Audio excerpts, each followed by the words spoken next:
राज्यात नुकतीच लोकसभेची निवडणूक पार पडली। त्यापाठोपाठ आता केंद्रीय निवडणूक आयोगाने महाराष्ट्र विधान परिषदेच्या शिक्षक आणि पदवीधर मतदारसंघाच्या निवडणुकीचा कार्यक्रम जाहीर केला।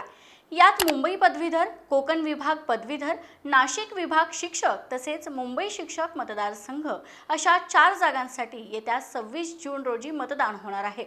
यामधील कोकण विभाग पदवीधर मतदारसंघासाठी मनसेचे नेते अभिजित पानसेंना अधिकृत उमेदवारी जाहीर झाली आहे।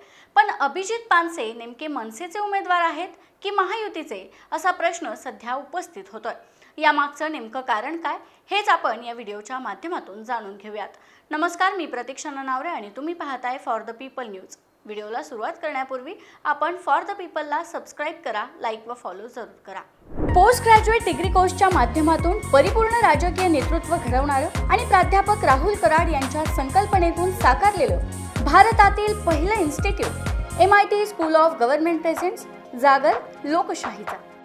महाराष्ट्र विधान परिषदेच्या शिक्षक आणि पदवीधर मतदारसंघासाठी एकूण 4 जागा रिक्त होत असून त्या जागांवर मतदान पार पडणार आहे। मुंबई पदवीधर मतदारसंघातील विलास पोतनीस, कोकण पदवीधर मतदारसंघातील निरंजन डावखरे, नाशिक शिक्षक मतदारसंघातील किशोर दराडे आणि मुंबई शिक्षक मतदारसंघातील कपिल पाटील हे विधान परिषद सदस्य येत्या 7 जुलै रोजी निवृत्त होत आहेत।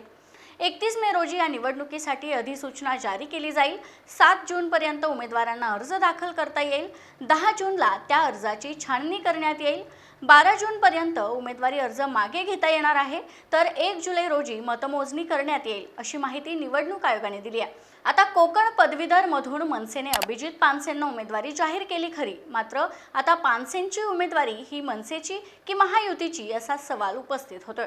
कारण कोकण पदवीधर मतदारसंघातून निरंजन डावखरे हे भाजपचे आमदार आहेत। त्यांचा कार्यकाळ संपतोय आणि त्याच जागेवर मनसेकडून अभिजित पानसेंना उमेदवारी जाहीर करण्यात आली आहे। निरंजन डावखरे हे भाजपच्या युवा नेत्यांपैकी एक आहे। घरातूनच राजकारणाचं बाळकडू मिळालेल्या निरंजन यांचा अल्पावधीतच राष्ट्रवादी ते भाजप असा प्रवास झाला। सध्या ते भाजपचे आमदार म्हणून राजकारणात सक्रिय आहेत। सैन्य आणि क्रीडा क्षेत्रात करिअर करायचे? नेताजी सुभाषचंद्र बोस सैनिकी निवासी शाळा पुणे। ॲडमिशनसाठी संपर्क 960 781 1662।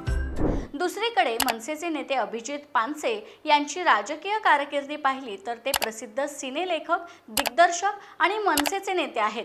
शिवसेना प्रमुख बाळासाहेब ठाकरेंच्या आयुष्यावर आधारित ठाकरे सिनेमाची निर्मिती खासदार संजय राऊत यांनी केली होती।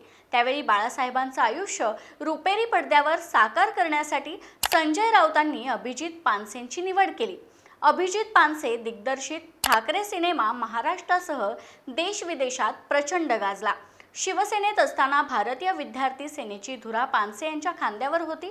मात्र नंतर आदित्य ठाकरेंच्या लॉन्चिंगसाठी बाळासाहेबांकडून युवा सेना स्थापन करण्यात आली आणि शिवसेनेच्या विद्यार्थी सेनेचं विलीनीकरण युवा सेनेत झालं। मग नाराज पानसे यांनी शिवसेनेची साथ सोडत मनसेची साथ देण्याचा निर्णय घेतला। अभिजित पानसे सिनेमा व्यतिरिक्त राजकारणातही सक्रिय असतात। पानसे यांनी मनसेच्या चित्रपट सेनेची जबाबदारी सांभाळलेली आहे। राज ठाकरेंचे निकटवर्तीय म्हणूनही ते ओळखले जातात। अभिजित पानसे यांनी 2014 साली ठाण्यातून लोकसभा निवडणूकही लढवली होती, तेव्हा ते 3ऱ्या स्थानी राहिले होते। आता मनसेचे प्रमुख राज ठाकरे यांनी लोकसभेवेळी युतीला बिनशर्त पाठिंबा दिला होता, पण कोकण पदवीधर मतदारसंघात महायुतीचे उमेदवार जाहीर होण्याआधीच मनसेने इथून आपला उमेदवार दिलाय। त्यामुळे ही उमेदवारी मनसेची की महायुतीची असा प्रश्न उपस्थित होऊ लागलाय। त्यात भाजप यावर काय निर्णय घेणार? याशिवाय भाजपचाच मित्रपक्ष असलेल्या मनसेनं उमेदवार उतरवल्यामुळे डावखरेंना तिकीट मिळणार की नाही हे पाहणं औत्सुक्याचं ठरणार आहे। याविषयी तुम्हाला काय वाटतं? तुमचं मत कमेंट करून सांगा। व्हिडिओ आवडल्यास लाईक करा आणि अशाच नवनवीन व्हिडिओसाठी फॉर द पीपलला सबस्क्राइब करायला विसरू नका। धन्यवाद।